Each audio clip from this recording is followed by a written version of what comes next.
Good evening, ladies and gentlemen. Welcome to Highland Mystery. Oliver here. A retreat promises Lochs peace and pure living. Then someone's purity campaign ends in a very permanent silence. So, before you get comfortable, please take a moment to like the video and subscribe. But only if you like what I am doing here. Tell us where you are and what time it is in the comments. Now, turn off the lights and let us get started tonight. Chapter 1. Clean Living, Dirty Looks. The morning air in Lochs carried a heavy chill. A persistent drizzle fell from a pale grey sky. Mist clung tightly to the green hills and floated above the dark waters of the loch. It was the sort of Highland weather that seeps deep into the bones. Police Constable Hamish Macbeth ran a hand through his fiery red short hair and let out a long sigh. His small police station cottage was losing a miserable battle against the damp.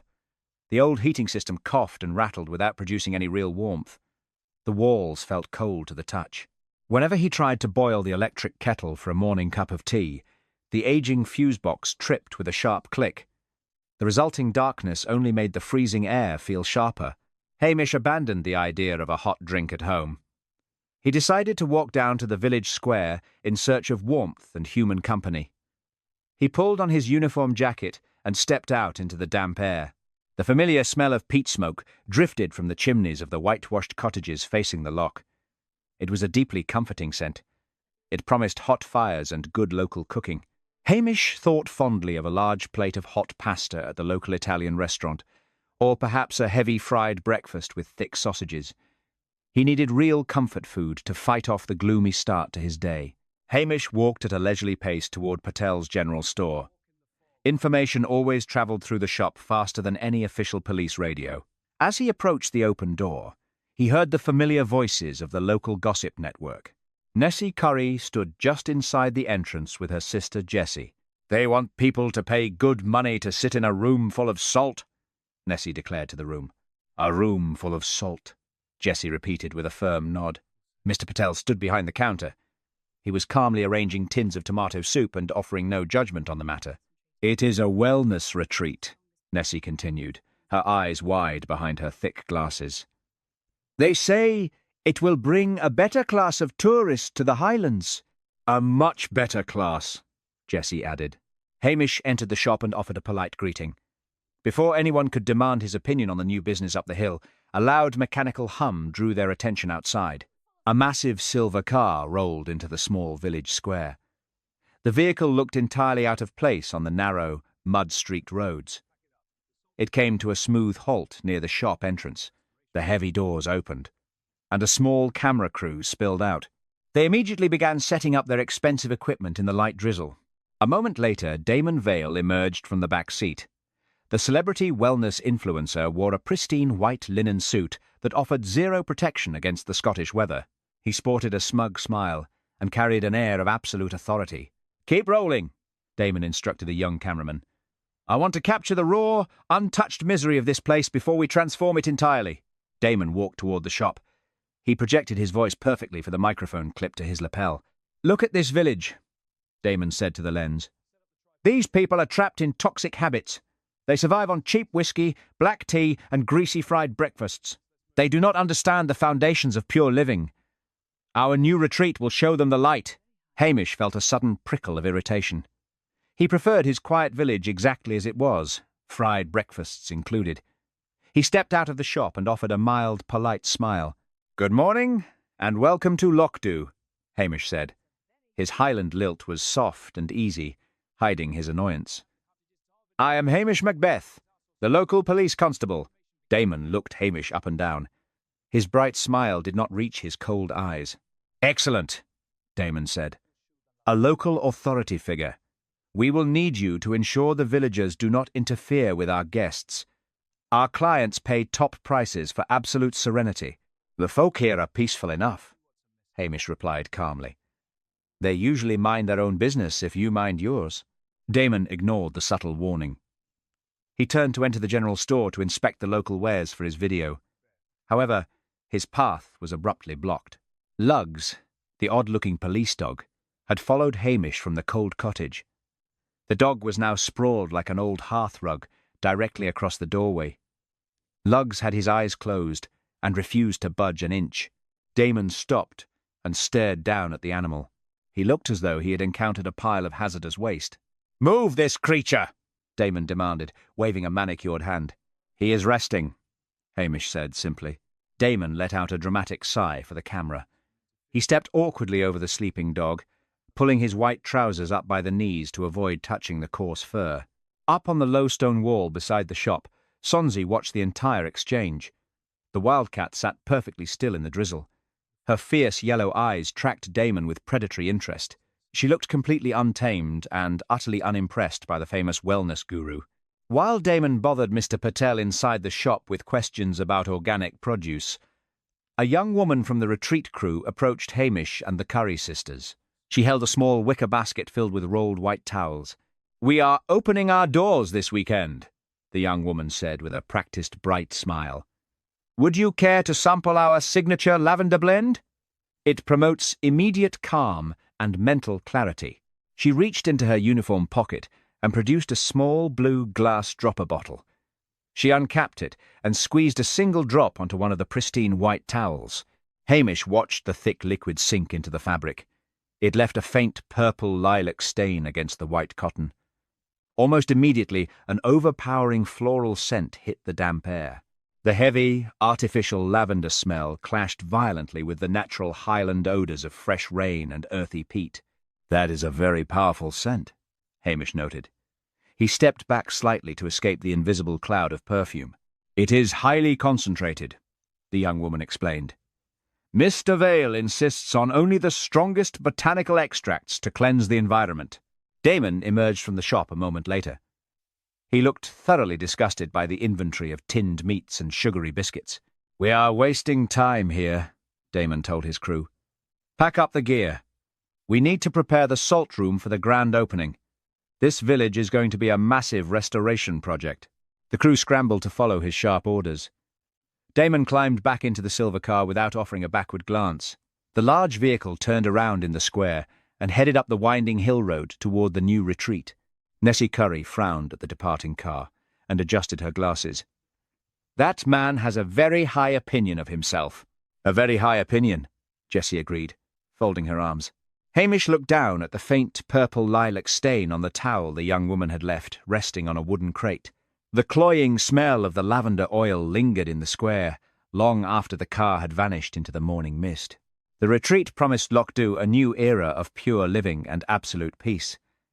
Yet as Hamish walked back toward his freezing police station, he felt a familiar ache deep in his bones. It was not just the damp weather. It was the distinct feeling that a new kind of trouble had just arrived in the Highlands, and it was going to be anything but peaceful. Chapter 2. The Influencer's Private Demands. The damp in the police cottage was now a physical presence. Hamish stood in his small kitchen and stared at the silent electric kettle. He pressed the plastic switch down a second time. Nothing happened. The aging fuse box in the hallway had tripped yet again, plunging the cottage into an uncomfortable, quiet chill. The heating pipes gave one final, pathetic metallic clank before going completely cold. He turned to look into the living room. Lugs was curled into a tight, furry ball on the only dry armchair in the house. The odd-looking dog was sprawled like an old hearth rug. He looked incredibly lazy and thoroughly asleep, twitching only occasionally as he dreamed. He clearly had absolutely no intention of moving to a colder spot. Outside the kitchen window, Sonsie suddenly appeared. The wildcat leapt up and sat on the wet windowsill. Her fierce, untamed yellow eyes glared through the glass. She looked completely wild, demanding her morning meal while flatly refusing to step a paw inside the freezing house. "I know exactly how you feel," Hamish told the cat softly. He retrieved a tin of fish from the cupboard, opened it, and set it outside for her. Hamish decided he could not stay in the freezing cottage. He pulled on his uniform jacket, wincing at the damp fabric, and stepped out into the morning. The village of Lochs was entirely swallowed by a thick, low fog. The loch itself was hidden beneath a heavy blanket of white vapour. The mist clung to the ancient hills and muffled all sound, making the world feel small and isolated. The air smelled strongly of damp earth and rotting seaweed. Hamish walked down the road toward Patel's general store, seeking warmth and a hot drink. The local gossip network, however, was already wide awake and operating at full speed. As Hamish entered the shop, he found Mr. Patel speaking in hushed, anxious tones to a pale young woman. She wore the crisp, pale green uniform of the new wellness retreat. The Curry sisters hovered near the magazine rack, their ears practically vibrating with interest. "It is completely unreasonable," Mr. Patel was saying. He stopped abruptly when he saw the policeman. "Morning, Mr. Patel," Hamish said. "Is there a problem?" Mr. Patel sighed heavily. "It is that television fellow up at the new establishment, Mr. Vale. He was just down here demanding we supply his film crew with free bottled water and fresh local fruit. He claims the exposure on his video channel is payment enough for our goods. He wants it for nothing," Nessie Curry announced to the shop. "For nothing," Jessie Curry agreed, nodding her head firmly. The young retreat worker sniffed and wiped her eyes. "He is far worse up at the building. He is bullying the cleaning staff and demanding we give him the private email addresses of all the retreat guests." Hamish frowned. "That sounds like a serious breach of privacy." "The manager is terrified of him," the girl added, her voice shaking slightly. "Could you perhaps have a quiet word, Hamish, before he causes a real scene or gets someone sacked?" "I suppose I could take a walk up there," Hamish agreed. He felt cold, tired, and in absolutely no mood to deal with a demanding celebrity who thought he owned the Highlands. "Take this," Mr. Patel said, reaching into a heated glass display case. He handed Hamish a small paper bag containing a freshly baked, hot venison pie. "On the house, Hamish, to keep the cold out." Hamish took a bite as he left the shop.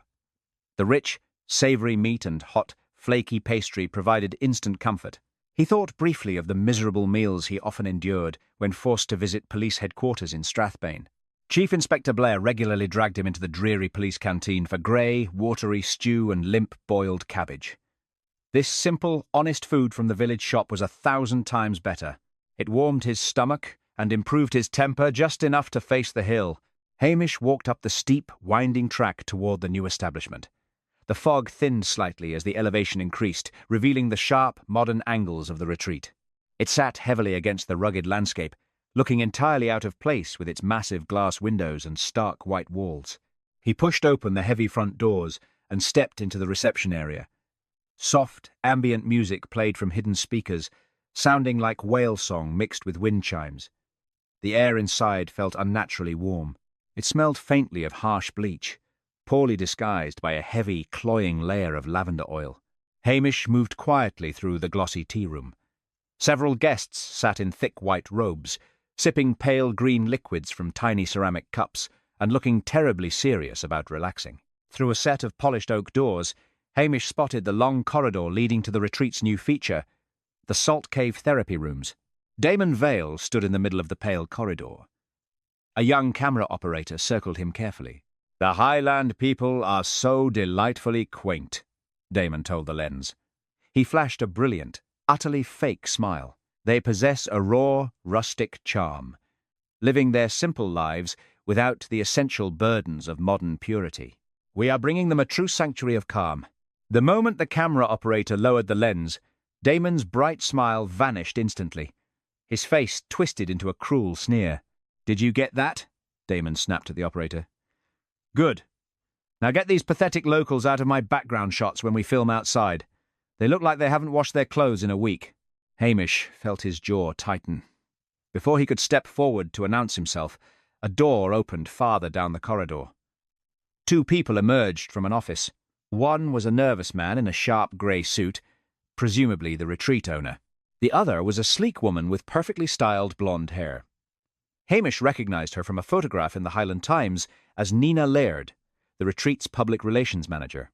Hamish stopped and remained completely still, hidden behind a large, decorative potted fern. The acoustic design of the hard, tiled hallway carried their voices perfectly to his ears. "You simply cannot have complete control of the filming spaces," the owner pleaded, wringing his hands.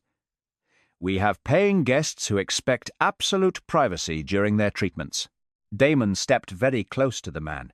His voice dropped to a conversational level, but Hamish could easily hear the distinct, sharp edge of a threat. "I think you will find that I can have whatever I want," Damon said smoothly. "Unless, of course, You would like me to discuss our little arrangement on my live stream tonight? Nina Laird stepped forward, her face tight with anxiety. Damon, please be reasonable. We had a firm deal. Deals change, Nina, Damon replied casually. I saw the paperwork sitting on the desk in the main office. I know those ventilation permits for the salt room were never signed off by the local council. If I tell my million loyal followers that this serene paradise is actually a structural hazard waiting to suffocate someone, your glossy little empire collapses by tomorrow morning. The owner turned visibly pale, his mouth opening and closing without sound. Give me what I want, Damon continued, adjusting his pristine cuffs. Total access to the facility, the guest data files, and a doubled appearance fee. Or I start posting the truth before lunch. The PR manager and the owner exchanged a look of pure panic. The atmosphere in the bright hallway was suddenly poisonous. The sterile white walls and the soft, calming music felt like a mocking lie against the raw extortion taking place. Hamish decided he had heard enough. He stepped out from behind the large fern and walked slowly down the centre of the corridor. His heavy police boots made a deliberate, solid sound on the polished floor. The three of them jumped in surprise. Damon quickly rearranged his features into his practiced, charming smile. The owner and Nina Laird simply looked terrified. Morning to you all, Hamish said mildly. His Highland voice was soft and slow, offering absolutely no hint of what he had just overheard. I am Constable Macbeth. I was just passing by and thought I should introduce myself to the new neighbours. We do not require the police here, Nina Laird said quickly. Her smile was incredibly bright, but it did not reach her panicked eyes. I am very glad to hear it, Hamish replied evenly. He turned his gaze directly onto Damon. But I have had a few minor complaints from the village down below. People feeling a bit pushed around. We like a quiet, respectful life in Lochs.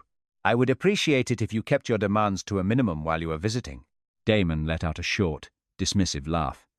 I am simply trying to elevate this damp little corner of the world, Constable. You should all be thanking me for the exposure.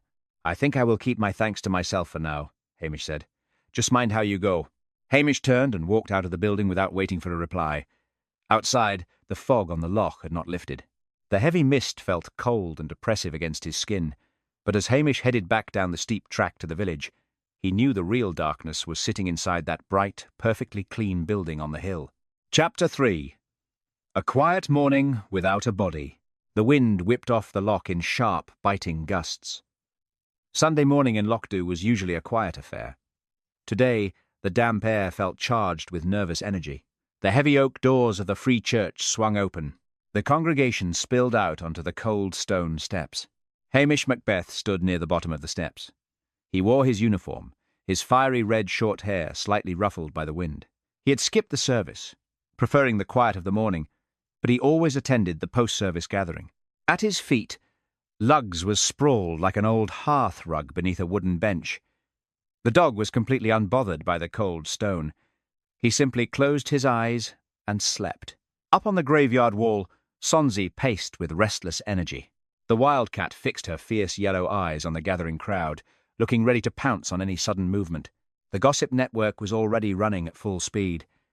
Before the final hymn had even finished inside, Nessie and Jessie Curry had begun spreading the news outside. Glossy paper, Nessie announced loudly to anyone listening. She waved a thick, expensive-looking flyer in the air, shoved right through the letterbox before breakfast. Before breakfast, Jessie agreed, clutching an identical flyer. They want £200 for a day pass, Nessie continued, her eyes wide with outrage. And that man, Mr. Vale, he called us all toxic. He said we were trapped in misery. Trapped, Jessie echoed. Hamish stepped forward to intervene. The village was acting like a kettle left on a hot stove, always close to boiling. Now, ladies, Hamish said gently, let us not get worked up over a piece of paper. He is just a man trying to sell expensive lavender oil. Mrs. Wellington, the minister's wife, joined the group. She pulled her heavy wool coat tighter against the damp wind. It is not just the insults, Hamish, Mrs. Wellington said firmly. There is something odd about that place. I was driving back late last night from visiting my sister in Brakey. I passed the retreat just after midnight. Hamish gave her his full attention. What did you see, Mrs. Wellington? The place claims to enforce strict quiet hours after dark, she explained. But I saw that film crew around the side entrance. They were struggling to haul a massive, heavy equipment case down a side corridor. They looked frantic. Not peaceful at all. Hamish filed the information away. Heavy lifting at midnight did not sound like pure living. Before he could ask for more details, his mobile phone began to ring loudly. He stepped away from the crowd to answer. Macbeth here. Macbeth, barked the heavy, aggressive voice of Chief Inspector Blair. Listen to me, you useless Highland layabout. Hamish sighed inwardly. He immediately pictured the dreary police canteen in Strathbane. Blair loved to hold court there, shouting over plates of grey, watery slop that tasted of old boots. Hamish longed for a proper Sunday roast with thick gravy and crisp potatoes, miles away from the Strathbane kitchens. Good morning, sir, Hamish replied mildly. Do not try to charm me, Blair shouted. I have had a call from the local council. They are worried about that new wellness place. The owners have friends in high places. If anything goes wrong up there, if those London television people complain about the locals, it will be your fault. I will have your badge. I have already spoken to them, Hamish said, keeping his tone easy. Everything is perfectly quiet. See that it stays that way, Blair sneered. You are far too soft on those villagers. You let them run wild because you lack the backbone for real police work. The gentle warmth vanished entirely from Hamish's voice. When he spoke next, his tone was faintly sibilant and dangerously quiet. I assure you, sir, Hamish hissed softly, I know exactly how to manage my village. Enjoy your Sunday. He ended the call without waiting for a reply. He put the phone back in his pocket and looked up at the retreat on the hill. The building sat, surrounded by the wild Highland landscape. It looked entirely out of place. It was a very quiet morning without a body, but Hamish felt certain the peaceful silence would not last long. Chapter 4. The salt room silence. The midday wind howled down from the ancient hills. It whipped across the dark, freezing waters of the loch, carrying the sharp scent of pine and heavy rain. Hamish sat at his small kitchen table. He was deeply grateful for a hot bowl of thick potato and leek soup. It was a proper, honest Highland meal. It tasted infinitely better than the dry, rock-hard scones Angela Brodie had kindly, but disastrously, offered him earlier that morning. By the gently glowing electric heater, Lugs was sprawled like an old hearthrug. The dog let out a long, contented snore, thoroughly enjoying the artificial warmth. The brief peace was shattered by the shrill ring of the police station telephone, Hamish answered. It was the frantic, high-pitched voice of a young receptionist from the wellness retreat. He took down the sparse details, his face growing serious. Before Hamish even reached his Land Rover, the village gossip network had already activated. Information always moved faster than the wind in Loch Dhu. Nessie Curry was standing at her front gate, completely ignoring the rain. An ambulance just rushed up the hill. "Hamish!" Nessie shouted over the wind, her eyes wide behind her thick glasses. "Jessie says it is the television man.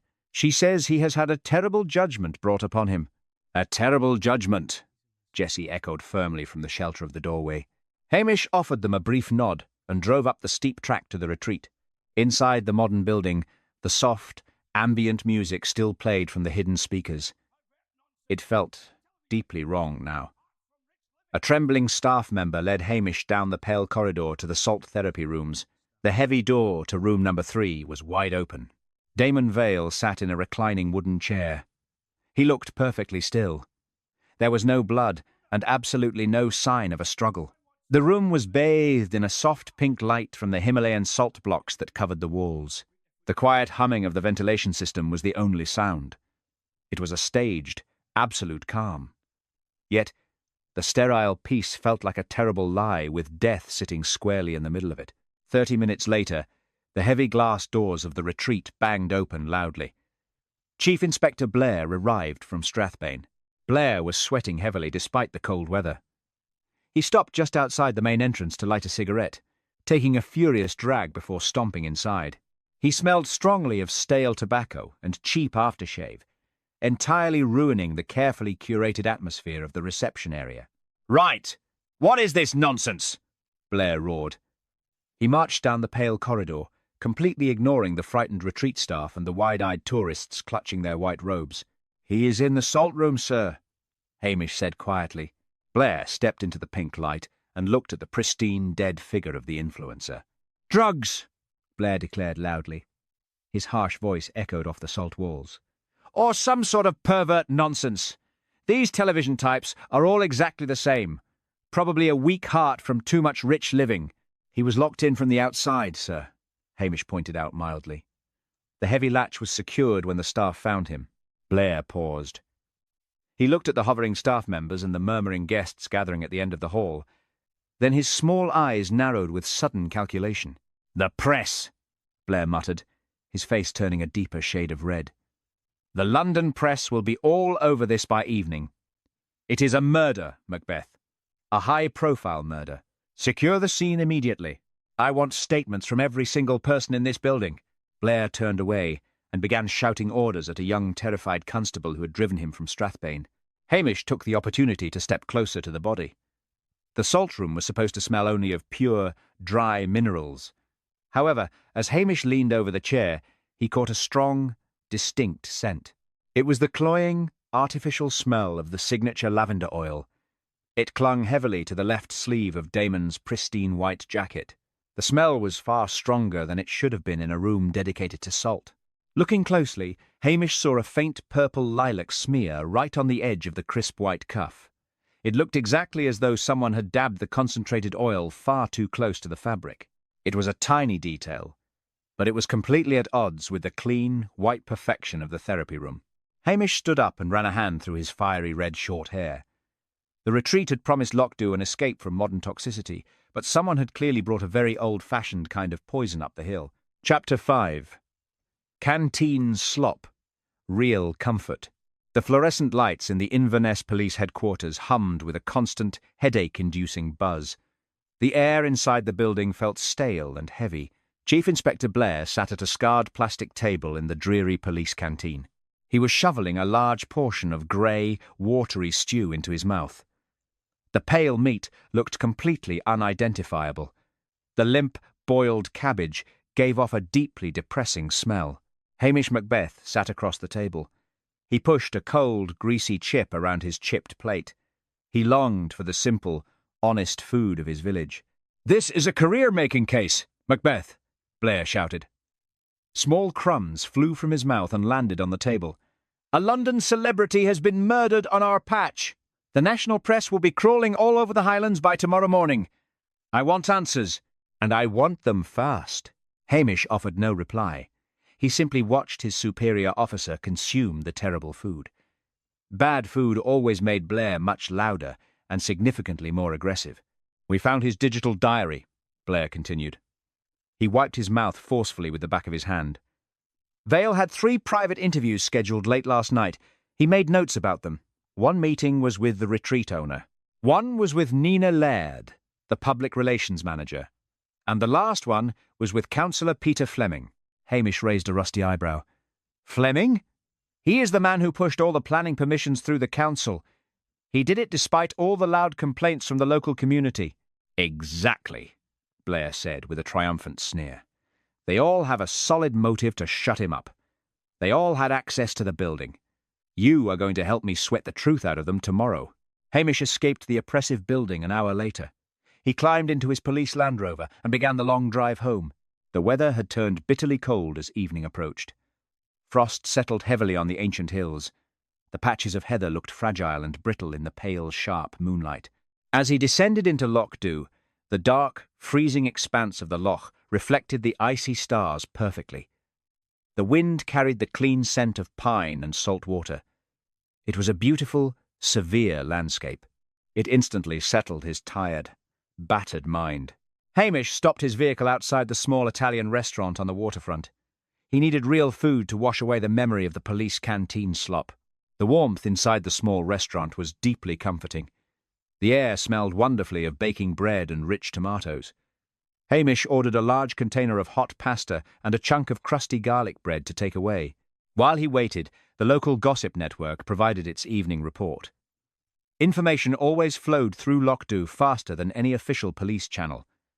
Nessie and Jessie Curry were sitting at a corner table. They were sharing a small pizza and a pot of tea. "That Councillor Fleming is in very deep trouble," Nessie announced the moment Hamish approached their table. Her eyes were wide behind her thick glasses. "Very deep trouble," Jessie confirmed, with a firm nod of her head. "Mr. Patel heard a very interesting story from the bakery delivery driver," Nessie explained eagerly. "The driver said Fleming was up at the retreat late last night.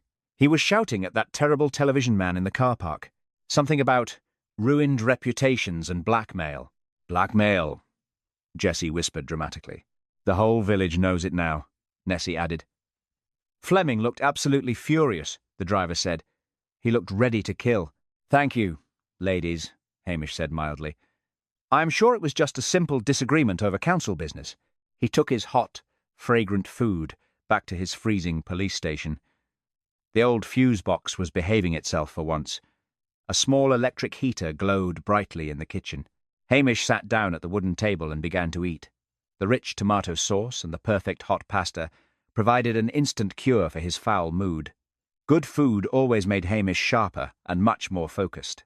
Beside his chair, Lugs rested his heavy, rough head directly on Hamish's knee. The odd-looking dog begged shamelessly. His strange blue eyes were fixed unblinkingly on the crusty garlic bread. He whined softly, looking incredibly pathetic and entirely focused on the food. Hamish stood up for a single moment to fetch a glass of water from the sink. Instantly, a blur of fur shot through the slightly open kitchen window.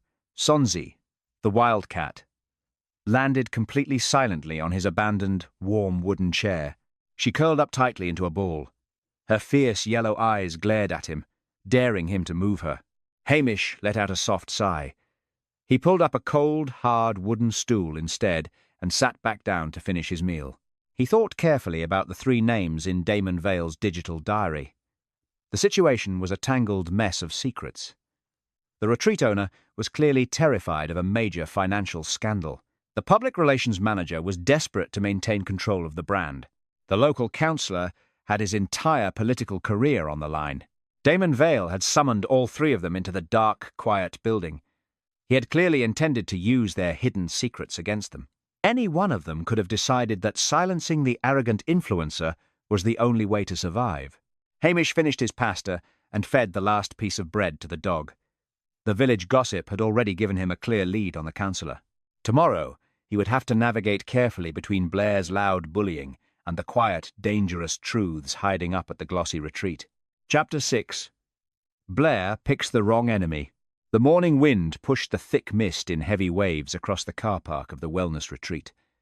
The harsh Highland weather pressed everyone inward, forcing them to seek shelter behind thick walls. The damp air carried a bitter chill that seemed to seep straight through heavy coats. Hamish Macbeth parked his police Land Rover near the main entrance. Inside the warm vehicle, Lugs was sprawled like an old hearthrug across the passenger seat. The odd-looking dog was entirely lazy and completely refused to open his eyes. On the dashboard, Sonsie sat perfectly still. Her fierce yellow eyes glared through the windshield, looking completely untamed by the modern world. Information had reached Hamish before he even left the village. The gossip network was always highly efficient. Nessie Curry had run into the street to stop his vehicle. She excitedly reported that the early milk delivery driver had heard loud shouting coming from the retreat. Chief Inspector Blair was already awake and terrifying the local staff. Hamish finished the hot, crumbly sausage roll he had purchased from the village bakery. The rich, savoury meat was excellent comfort food. It was vastly superior to the tiny cups of pale green, bitter juice the retreat currently served its unhappy guests for breakfast. He wiped his hands, left the animals securely in the vehicle, and walked inside. The reception area of the retreat was bright and uncomfortably silent. The building felt far too shiny and expensive to be entirely honest. Chief Inspector Blair stood near the front desk. His large face was dark red with anger. He was looming menacingly over a young girl who wore the pale green uniform of the cleaning staff. The young cleaner was trembling violently. "Do not lie to me!" Blair shouted. His harsh voice shattered the carefully planned peace of the room. "You were sneaking about in the laundry room late at night. You know exactly what happened to that television fellow."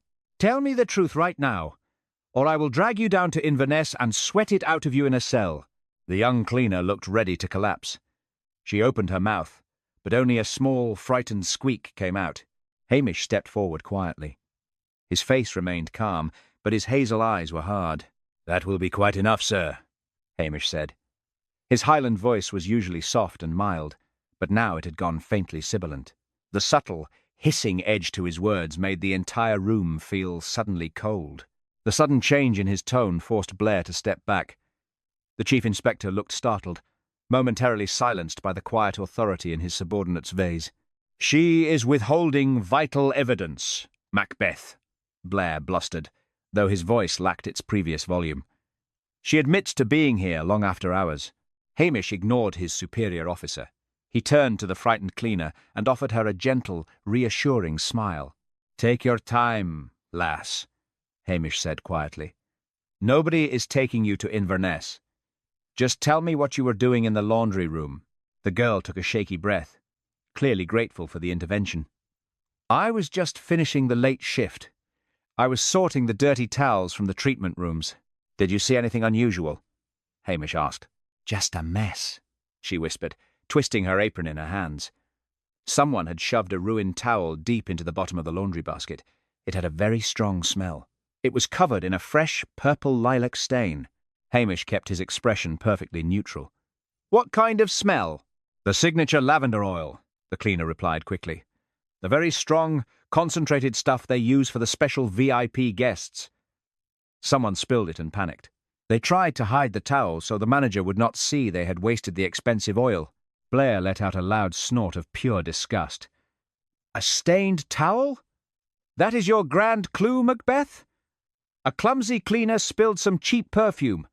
It has absolutely nothing to do with a major murder investigation." "Perhaps," Hamish said mildly.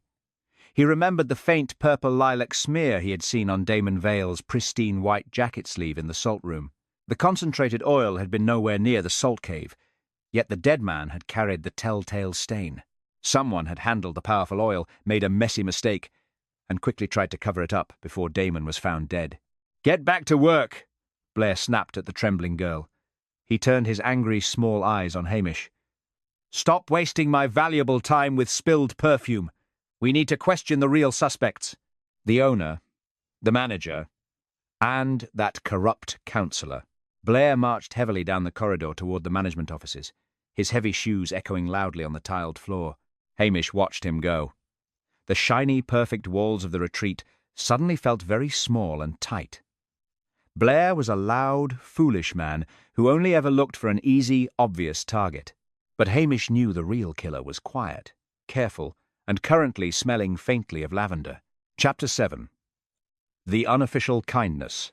The morning light over the loch was the colour of bruised iron. A heavy frost clung stubbornly to the patches of heather on the surrounding hills. The wind carried the sharp, comforting scent of peat smoke down through the valley. It was the sort of bitter Highland day that forced everyone indoors and made secrets harder to keep. Hamish Macbeth ran a hand through his fiery red short hair and stepped into the warm refuge of Patel's general store. Inside, the shop was practically vibrating with nervous energy. The queue stretched all the way back to the dairy cabinet. Lugs were sprawled like an old hearth rug directly in front of the small electric floor heater. The odd-looking dog was completely asleep, forcing the bustling villagers to step carefully around his heavy body. Up on the highest shelf, wedged between boxes of cereal, Sonsie crouched silently. The wildcat watched the crowd with her fierce yellow eyes, looking thoroughly untamed and ready to strike at any sudden movement. Hamish stood near the counter and enjoyed a hot, flaky sausage roll he had purchased from the village bakery van. The rich, savoury meat and crisp pastry were absolute perfection. He chewed thoughtfully, feeling a wave of pity for Chief Inspector Blair. Blair was likely sitting in the dismal Strathbane police canteen right now, chewing on dry, tasteless toast and drinking bitter coffee that tasted of burned plastic. Simple, honest Highland food was the only real way to start a difficult day.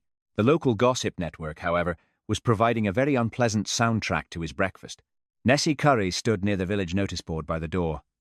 She was speaking in a loud, dramatic whisper that carried perfectly across the small shop. "She was creeping around the laundry room in the middle of the night," Nessie announced. her eyes wide behind her thick glasses.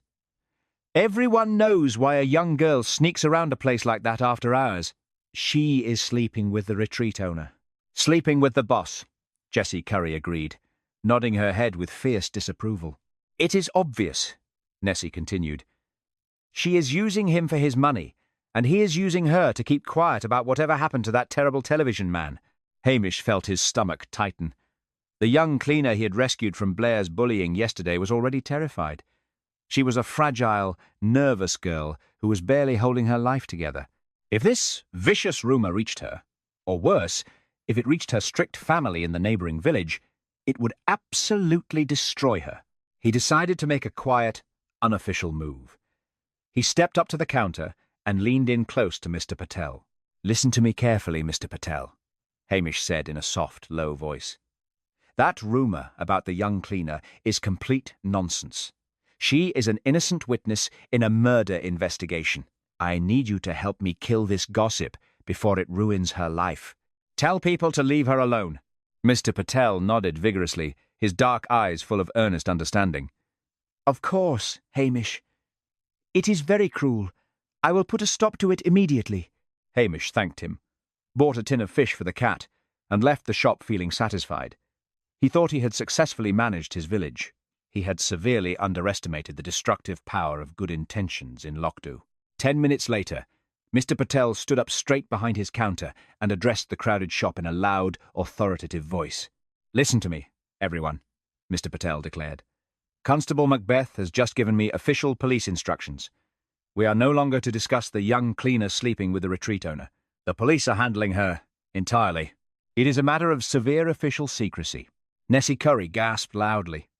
She dropped a tin of baked beans on the floor. "A police secret," Nessie whispered, her face lighting up with absolute thrill. "Hamish knows it is true. She really is sleeping with the boss, and she is involved in the murder." "Involved in the murder," Jessie echoed, clutching her sister's arm. Within a single hour, the twisted version of the story had flown from one end of Lochs to the other. The village telephone lines buzzed with the scandalous news. Hamish had accidentally poured petrol onto a burning fire. The consequences arrived swiftly and brutally. By noon, the young cleaner had fled the retreat in tears. The villagers had stared at her with open, mocking curiosity as she ran down the high street. When Hamish drove to her small cottage to check on her, the curtains were drawn tight. She flatly refused to open the door. She shouted through the letterbox that she would never speak to the police or anyone in Lochs ever again. Hamish stood on her frozen front step, feeling a heavy weight of guilt settle squarely on his shoulders. He had tried to be kind, but his unofficial intervention had completely isolated a vital witness. The crunch of heavy tires on gravel announced the arrival of disaster. Chief Inspector Blair stepped out of his unmarked police car. He looked incredibly angry. He was sweating despite the biting cold, and his heavy face was a deep, dangerous shade of purple. "Macbeth!" Blair roared. The loud, aggressive sound echoed off the stone cottages.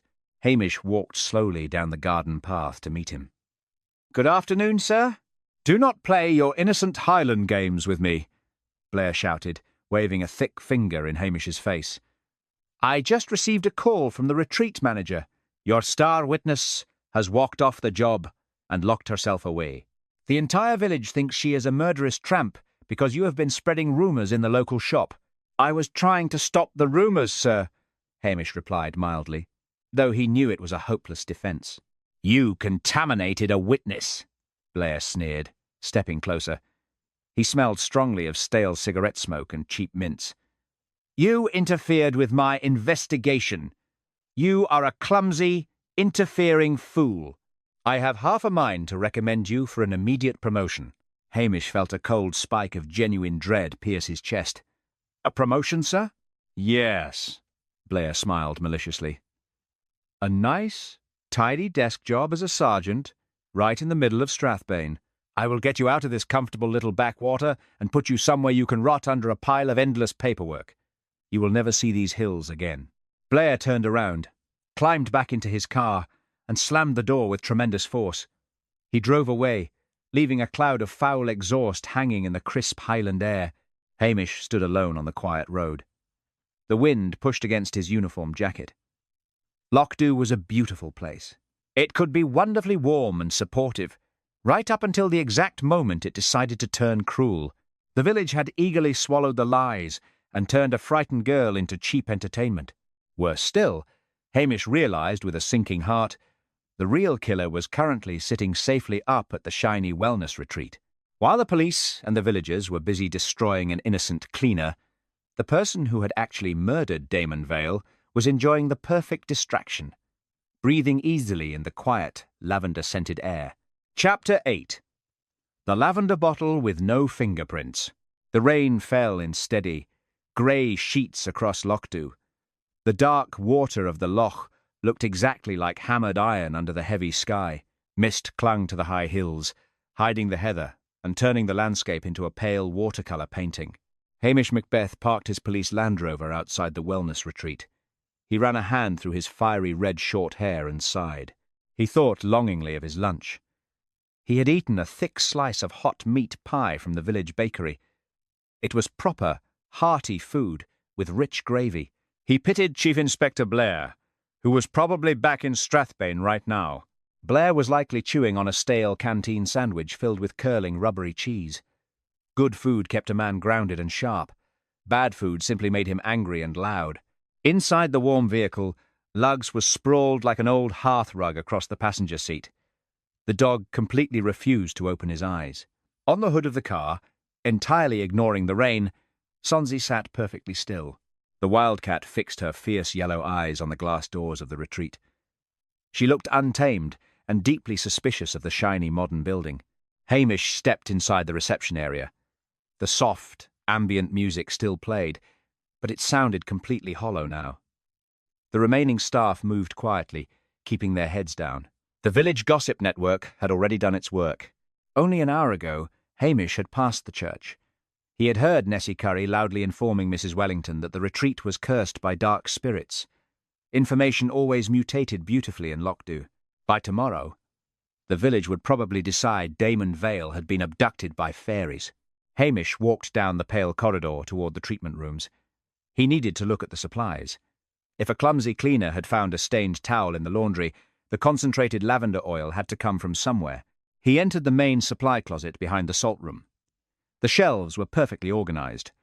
Row after row of fluffy white towels sat neatly beside various expensive lotions. On a silver tray marked for VIP sessions, Hamish found a row of blue glass dropper bottles. He looked closely at the glass. One bottle stood out immediately.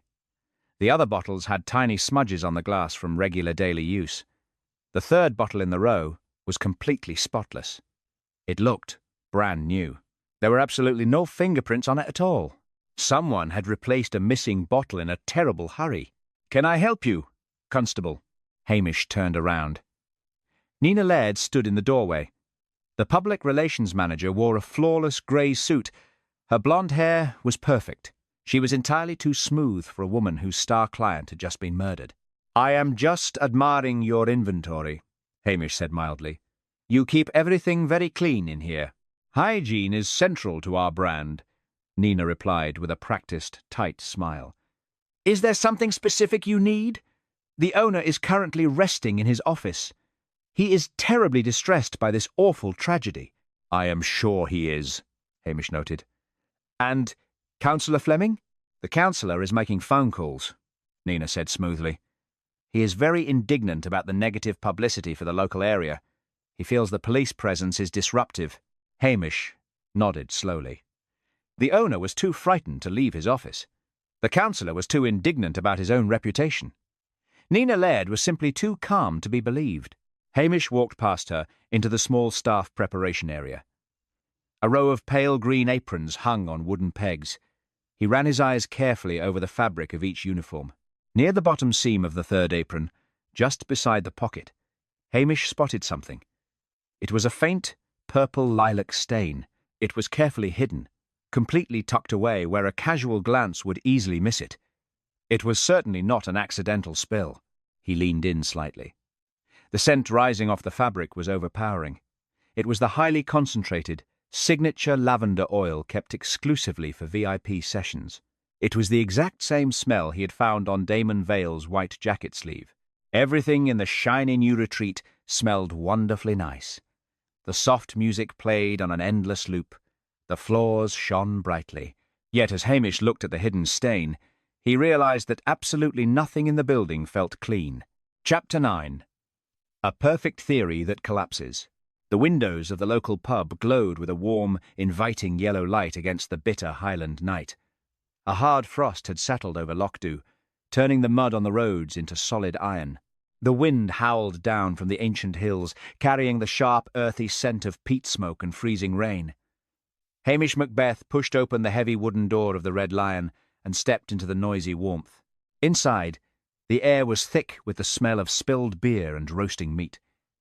Hamish moved to the bar and ordered a plate of the pub's famous steak and ale pie. When it arrived, steaming hot with a thick, flaky crust and rich gravy, he felt a deep sense of gratitude. It was honest, comforting food. He pitied Chief Inspector Blair, who was likely sustaining himself on cold, rubbery sausages and bitter tea back in the dreary Strathbane canteen. Hamish carried his plate to a small table near the roaring fireplace. Lugs had followed him inside and immediately collapsed onto the worn rug in front of the hearth. The odd-looking dog was sprawled like an old hearth rug, completely ignoring the noise of the crowded room. He looked incredibly lazy and thoroughly asleep. Outside the window, just visible through the frosted glass, Sonsie sat on a high stone wall. The wildcat looked completely untamed, her fierce yellow eyes reflecting the pub's light as she watched the village with predatory stillness. The pub was packed, and the village gossip network was operating at maximum volume. Pints clinked together like heavy verdicts being handed down by a jury. The entire room was actively dissecting the murder at the wellness retreat. Nessie Curry stood near the centre of the room, holding a small glass of sherry and speaking to anyone who would listen. "It is perfectly obvious what happened," Nessie announced loudly. Her eyes gleamed with the thrill of the scandal. That young cleaner was creeping around the retreat. The television man caught her, he mocked her, and she snapped. She locked him in that terrible salt room and left him to die. Left him to die. Jessie Curry agreed, nodding her head so firmly her glasses nearly slipped down her nose. "It is a tragedy, of course," Mrs. Wellington added, though she did not look particularly tragic. "But we always knew no good would come of hiring cheap local girls to work in a place like that." Hamish ate his pie in silence. He watched the village eagerly swallow the theory. It was a perfectly tidy explanation. It gave them a clear villain, and more importantly, it allowed them to feel superior. It matched their newest favourite cruelty perfectly. They loved having a scapegoat. The heavy door of the pub swung open again, letting in a blast of freezing wind. Chief Inspector Blair stepped inside. He wore his heavy overcoat, and his face was flushed a dark, angry red from the cold. He spotted Hamish and marched over, a look of loud, aggressive satisfaction on his heavy face. "Well, Macbeth," Blair boomed, his harsh voice cutting through the chatter of the pub. "It seems we have wrapped this little mess up quite nicely. A perfect theory." "Have we, sir?" Hamish asked mildly, taking a sip of his water. "Do not play stupid," Blair sneered, leaning heavily over the small table. "It is exactly as the village says." The humiliated worker confronted Damon Vale late at night. He probably threatened to expose her little arrangement with the owner. She panicked, lost her temper, and shoved him into the therapy room. End of story. It is an easy, straightforward case of domestic rage. Blair looked incredibly pleased with himself. It was exactly the kind of conclusion he loved. It was easy, it was loud, and it let him look completely decisive in front of the press. He did not care about the truth. He only cared about closing the file quickly. "I will have a team pick her up from her cottage first thing tomorrow morning," Blair announced to the room, enjoying the sudden, respectful silence from the villagers. "We will have a full confession before lunch." Blair bought himself a large whiskey, drank it in 2 greedy gulps, and swept out of the pub to return to his warm hotel room in Strathbane. Hamish finished the last bite of his pie. The pub's warmth was deeply comforting, but it could not melt a wrong conclusion. Hamish knew the perfect theory was completely false. It broke apart on two very tiny, but absolutely crucial details. First, there was the matter of the young cleaner's hands. When Hamish had visited her freezing cottage that afternoon, she had shouted at him through the letterbox. She had eventually opened the door just a crack to hand him her uniform. Hamish had clearly seen her hands. They were red, raw, and reeked heavily of harsh, industrial laundry soap. The lavender scent on Damon Vale's pristine white cuff, however, was the highly concentrated, signature VIP blend. It was an expensive, powerful oil. The young cleaner only handled the dirty towels and the bulk laundry chemicals. She never went near the exclusive oils. The scent on the dead man belonged to someone who worked in the upper levels of the retreat's management. Second, there was the lock on the salt room door. Hamish had examined the heavy mechanism very carefully, while Blair was busy shouting at the staff. It was not a simple latch that could be dropped in a moment of panic. The salt room was designed as a secure, environmentally controlled chamber. To lock it from the outside required a specific electronic master override code entered into a digital keypad. The frightened young cleaner did not have access to the master codes. Only the senior staff possessed that kind of security clearance.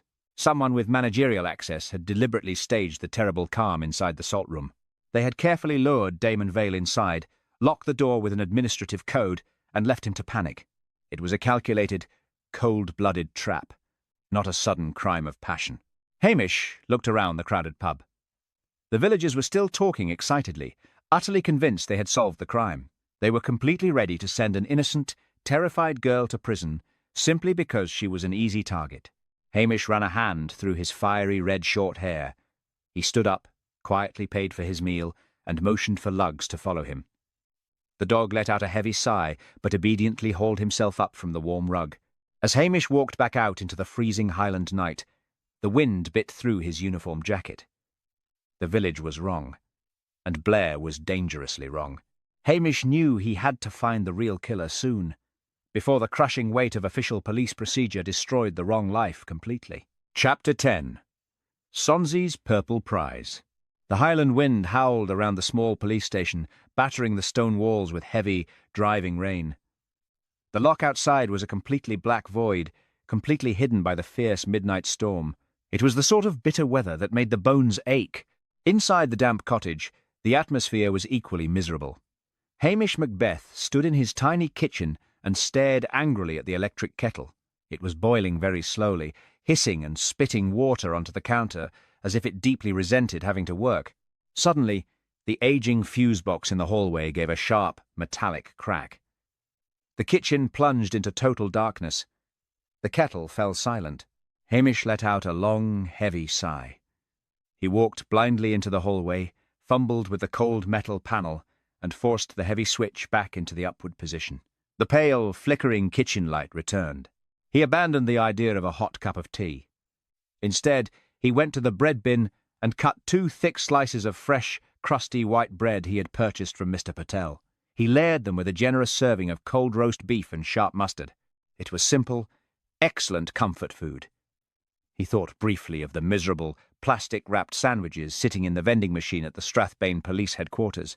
Those sandwiches always tasted of damp cardboard and deep despair. His simple kitchen meal was infinitely superior. He carried his sandwich into the living room. Lugs was sprawled like an old hearthrug directly in front of the sputtering electric heater. The odd-looking dog was entirely lazy and completely refused to acknowledge his master's entrance. Lugs simply let out a long, whistling snore and twitched his large, peculiar ears. The police station telephone began to ring loudly. Hamish picked up the receiver. It was Mrs. Wellington. The village gossip network never rested, not even during a severe storm. "Hamish," the minister's wife said firmly, "I thought you should know that the Curry sisters are telling everyone that the young cleaner has a secret bank account in Inverness.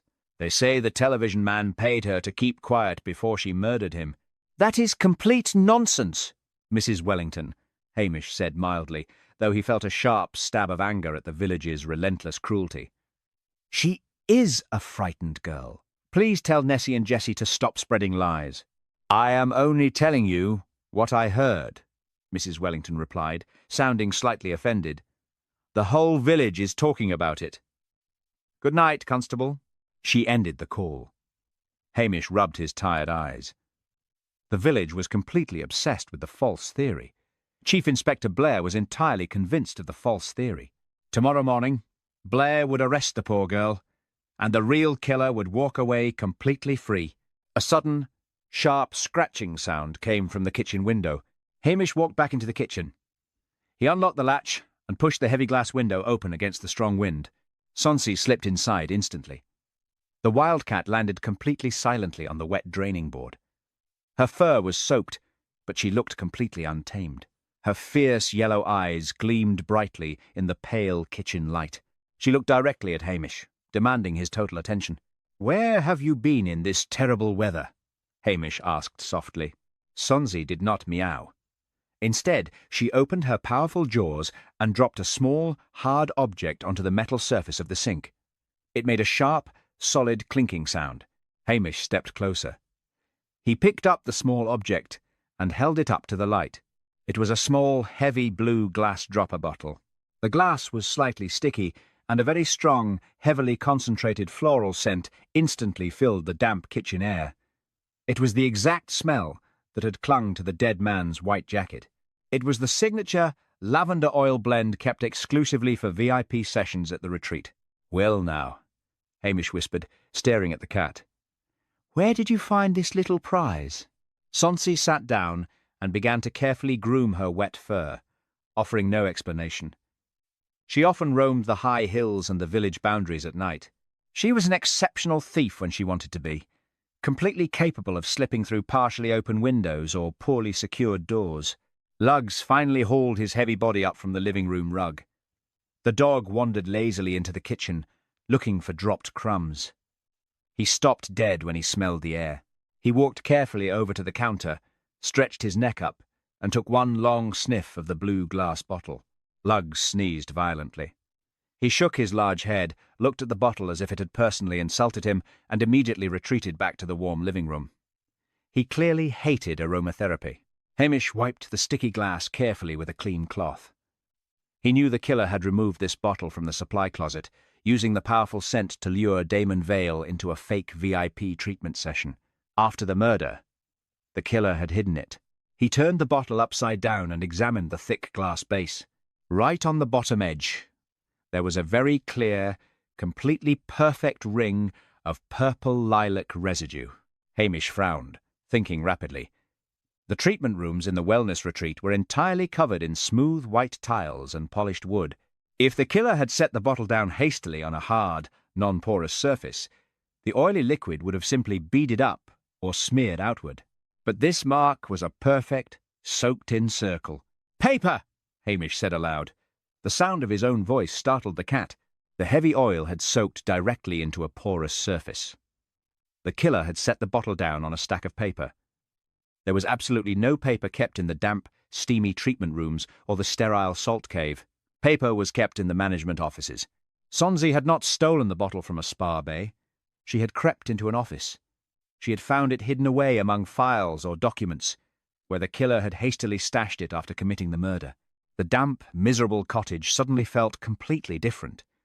It no longer felt like a freezing failure. It felt exactly like a proper police headquarters.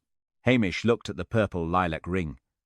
The evidence pointed directly away from the frightened young cleaner and pointed straight to the management suite. Nina Laird, the public relations manager, had a very tidy office. The retreat owner had a large desk covered in financial documents. Councillor Fleming had been seen carrying a heavy leather briefcase full of council paperwork. One of them had left a permanent mark. Hamish gave Sonsie a generous piece of the cold roast beef. The wildcat ate it quickly and vanished back out into the terrible storm. Hamish placed the blue bottle carefully into a clear plastic evidence bag. He finally had a real, solid piece of the puzzle. Tomorrow, he would take the fight directly to the shiny new retreat, and he would not let Chief Inspector Blair stop him. Chapter 11. The Permit Problem. The Highland wind battered the massive glass windows of the wellness retreat. The glass rattled violently in the heavy metal frames. Inside, the soft, ambient music continued to play, but the artificial calm now felt exactly like a cheap painted backdrop. The stark, white walls offered absolutely no comfort against the bitter morning weather. Hamish Macbeth parked his police Land Rover near the main entrance. He ran a hand through his fiery red short hair. He had enjoyed an excellent plate of scrambled eggs and thick toast at the Tommel Castle Hotel that morning. It was a vast improvement over the watery grey porridge usually served in the Strathbane police canteen. Good food kept his mind sharp, and today he needed all his wits to navigate the lies. Inside the vehicle, Lugs was completely oblivious to the howling wind. The odd-looking dog was sprawled like an old hearthrug across the passenger seat, snoring loudly. He refused to open his eyes. On the low stone wall near the entrance, Sonsie crouched low against the biting chill. The wildcat watched the glass doors with her fierce yellow eyes, looking utterly untamed and deeply suspicious of the shiny building. Before Hamish had even reached the top of the hill, the gossip network had provided its morning report. Nessie Curry had stopped his vehicle near the church. She loudly informed him that Councillor Fleming had been seen pacing outside his own house at dawn, looking entirely panicked and sweating heavily despite the freezing air. Information in Loch always moved faster than the official police radio. Hamish walked straight through the quiet reception area and headed for the management offices. The retreat owner was nowhere to be seen. The door to his private office was slightly ajar. Hamish pushed it open and stepped inside. The office was incredibly sterile. It was too tidy and far too new. There were no personal items on the large glass desk. However, in the corner of the room, a large filing cabinet stood half open, revealing a thick stack of council paperwork. Hamish moved quietly to the cabinet. He began to sift through the heavy files. He found the original building plans and the final safety certificates. He read the documents carefully, his hazel eyes scanning the dense legal text. It did not take long to find the glaring problem. The ventilation system for the salt therapy room had never received final approval. The local council inspector had demanded significant structural changes before signing the safety permit. Those changes were terribly expensive, and they had never been made. Councillor Fleming had clearly used his influence to quietly bury the negative report and push the final operating license through anyway. Damon Vale had discovered this dangerous secret. He had threatened to broadcast the scandal to his 1,000,000 loyal followers. That revelation would have instantly closed the retreat and utterly ruined the councillor. Hamish turned toward the adjacent desk, which belonged to Nina Laird. The public relations manager had left her computer monitor glowing brightly. A document was open on the screen. Hamish leaned over and read the text. It was a draft email, written by Nina but never sent. It detailed a frantic plan to manage Damon Vale. The email stated clearly that Damon was demanding a massive sum of money and exclusive filming rights to the entire property. If his demands were not met, he promised to go live with the ventilation permit scandal by the end of the weekend. The heavy office door suddenly banged wide open. Chief Inspector Blair blundered into the room. Blair smelled strongly of stale cigarette smoke and cheap peppermints. He was breathing heavily, his large face flushed a dark red. "What are you doing in here, Macbeth?" Blair shouted. His harsh voice echoed off the tidy walls. "Stop wasting time with all this paperwork nonsense. We need to focus on finding that young cleaner. I have men searching the moors for her right now." Hamish did not raise his voice. He simply tapped the glowing computer screen with one long finger. "I think you should read this, sir," Hamish said mildly. "It seems Damon Vale was blackmailing the entire management team. He knew the salt room was operating illegally." Blair stomped heavily across the room.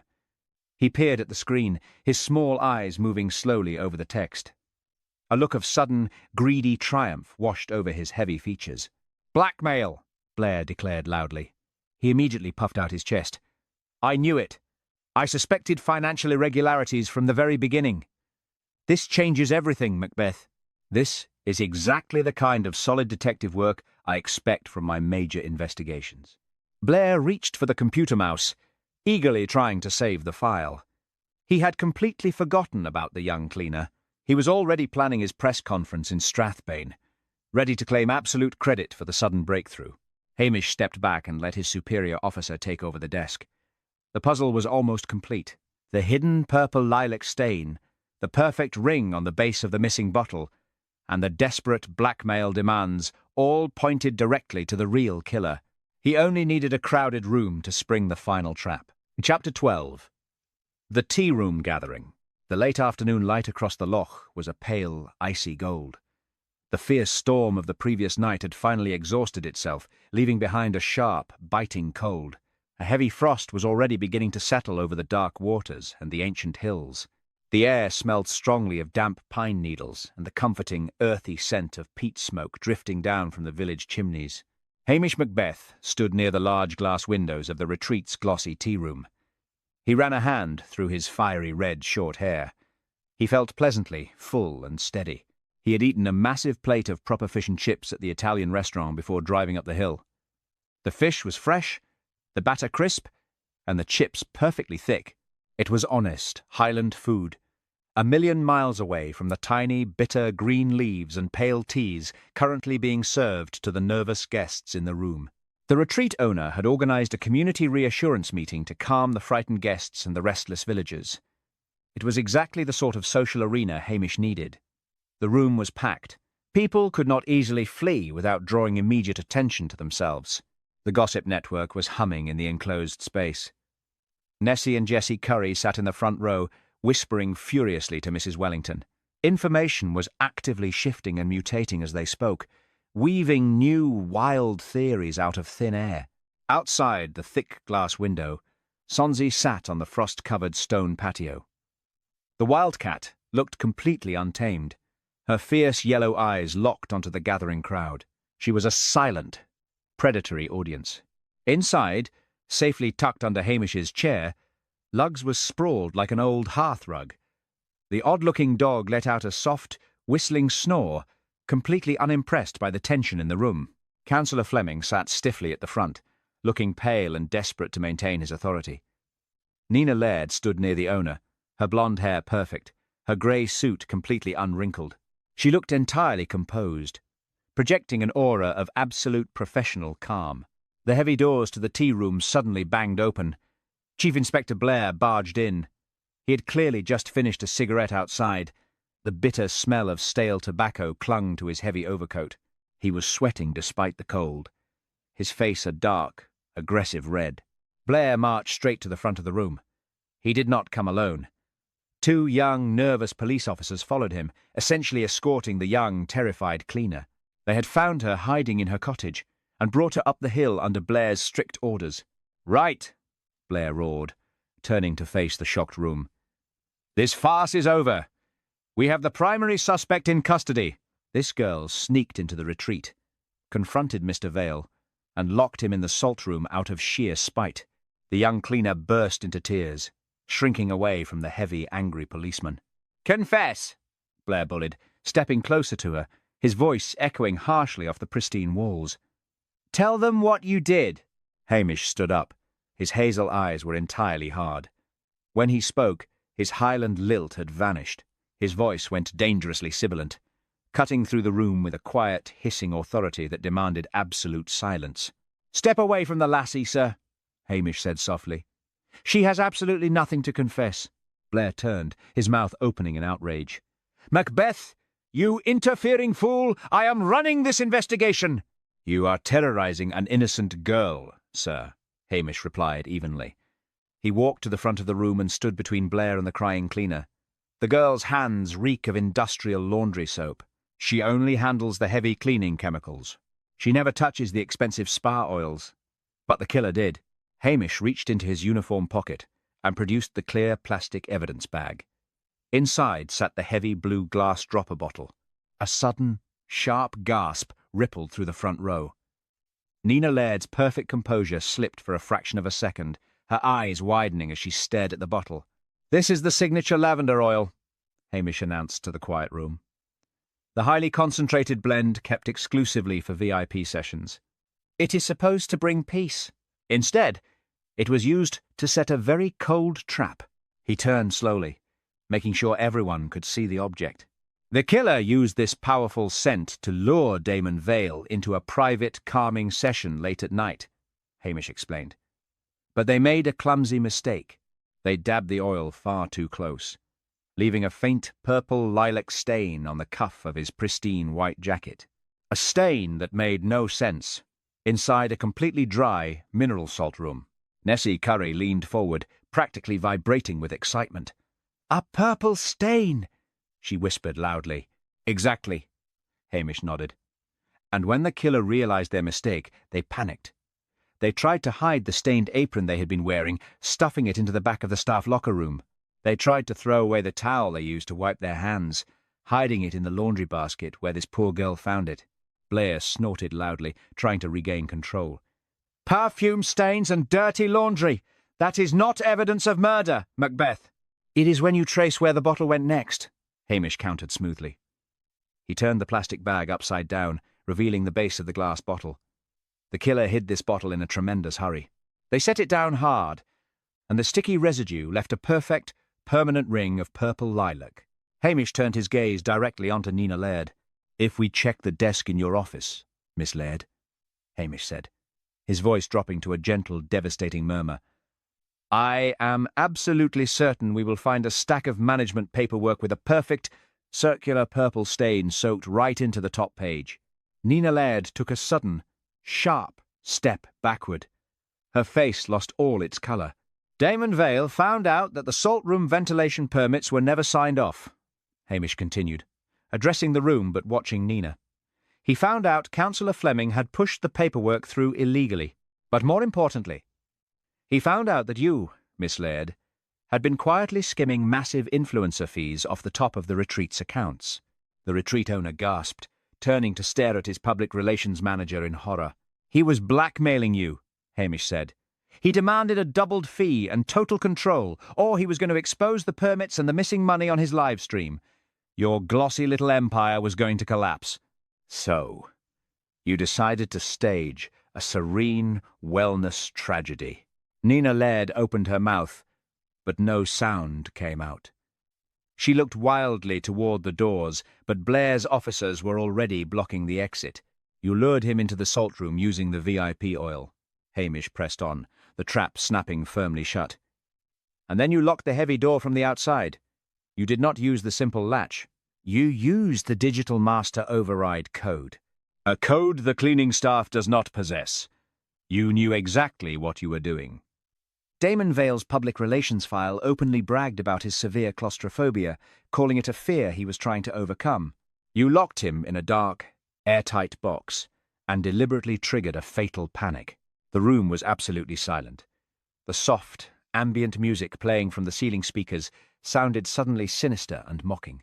"You staged it to look like an accident, or perhaps the actions of a disgruntled worker," Hamish finished quietly.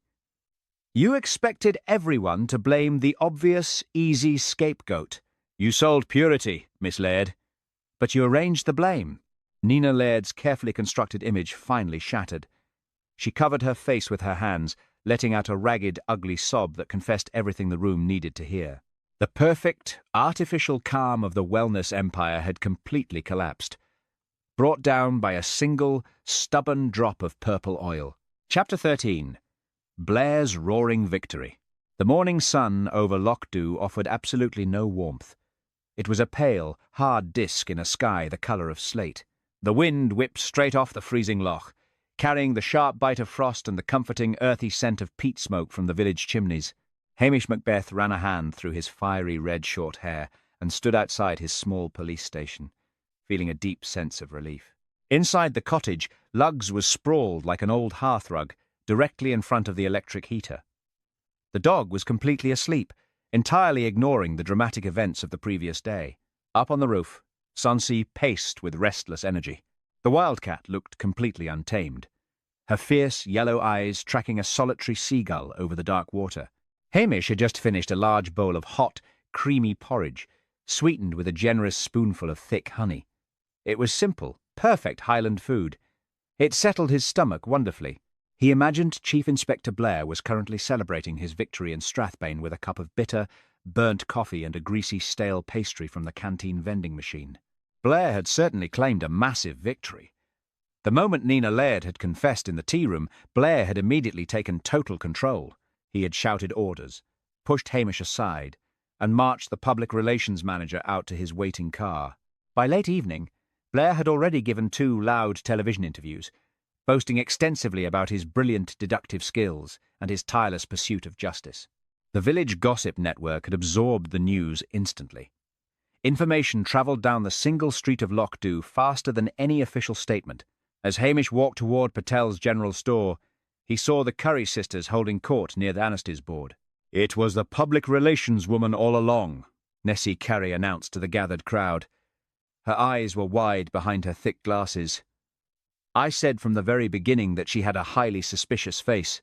"A very suspicious face," Jessie Curry agreed, completely ignoring the fact that they'd spent the last 2 days loudly accusing the young cleaner. Hamish stepped into the middle of the group. His expression was mild, but his hazel eyes were entirely serious. "Good morning, ladies," Hamish said clearly, ensuring his voice carried to Mr. Patel, who was standing in the doorway of his shop. "I trust we are all feeling deeply ashamed of ourselves today." Nessie blinked, momentarily silenced. "Ashamed? Hamish?" "Yes, Nessie," Hamish replied. His Highland lilt was soft but very firm. "You all spent 2 days enjoying a cruel rumour. You happily tore apart the reputation of a frightened young girl who did absolutely nothing wrong. The real killer used your gossip to hide. You made it incredibly easy for her." The villagers looked down at their heavy boots, suddenly finding the muddy road very interesting.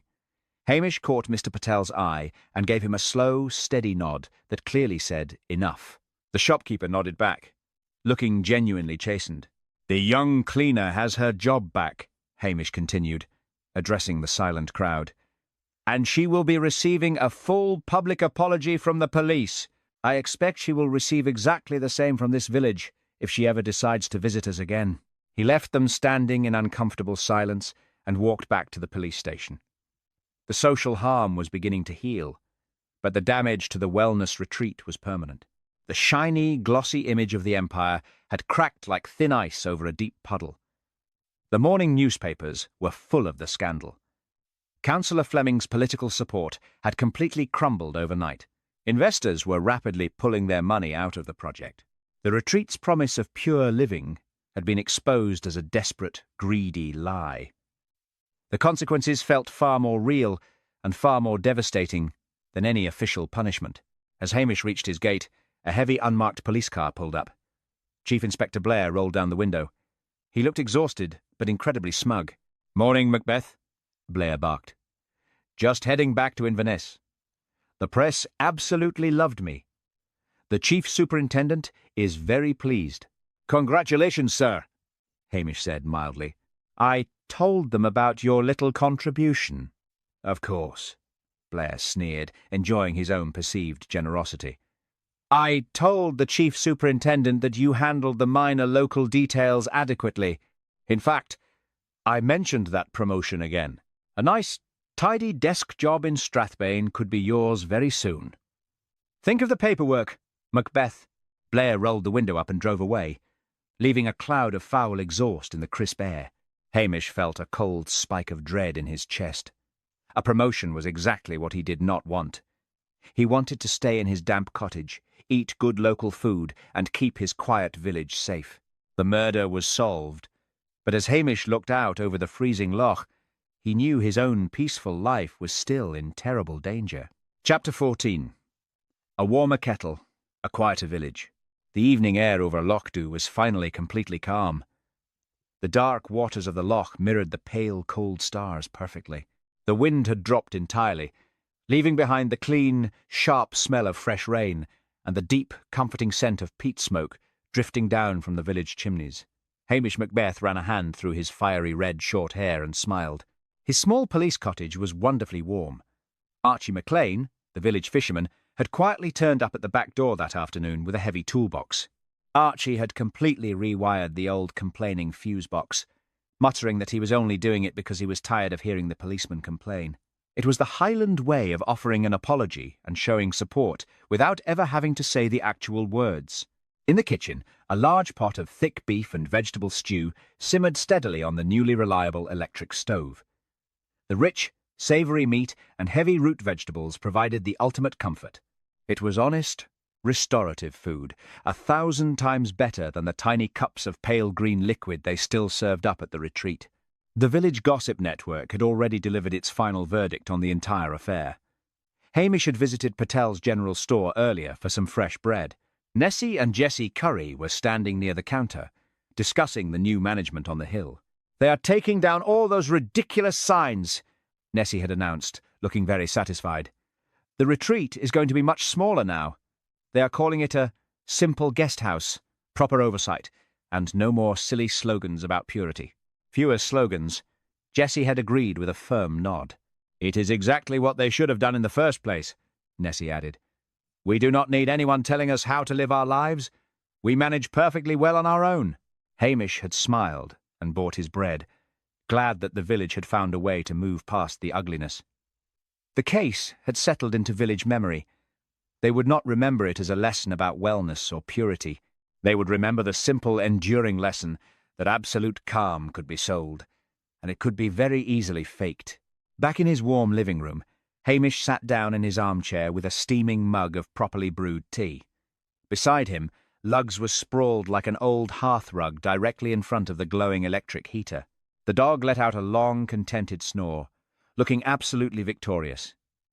On the windowsill, safely inside from the freezing night, Sonsie sat perfectly still. The wildcat watched the glowing orange bars of the heater as if they were a private, fascinating show. Hamish still deeply dreaded the idea of a promotion to Strathbane. The mere thought of a tidy desk job filled him with horror. But as he sat in the quiet warmth of his cottage, surrounded by his animals and his familiar village, Lochs felt more like a true home than it ever had before. The retreat came to Lochs, selling serenity in tidy little slogans, and it left behind something far messier: shame, suspicion, and a lesson the village did not ask for. People will forget the influencer's grin soon enough, but they will not forget how quickly they enjoyed choosing a scapegoat. That lavender oil was meant to smell like calm, yet the little purple stain became the truth marker, reminding us that what looks soothing can still leave a mark, and that the smallest trace can outlast the biggest performance. There is nothing wrong with wanting a better life, but there is something dangerous about selling purity to cover up fear and greed. When reputations matter more than people, someone always ends up paying the price. Still, the kettle boils, the fire catches, and the Highlands go on in their stubborn way, dogs snoring, cats prowling, neighbours turning up with a quiet fix instead of a speech. And that kind of ordinary kindness is a better cure than any retreat can bottle. Do you think the greater danger comes from obvious bullies, or from the people who smile warmly while they quietly arrange the blame? Thank you so much for listening tonight. Please leave your answer to that question in the comments, as I always enjoy reading your thoughts. We will be back very soon with another dark tale from these beautiful hills. Until then, stay safe, keep the fire lit, and good night from Highland Mystery.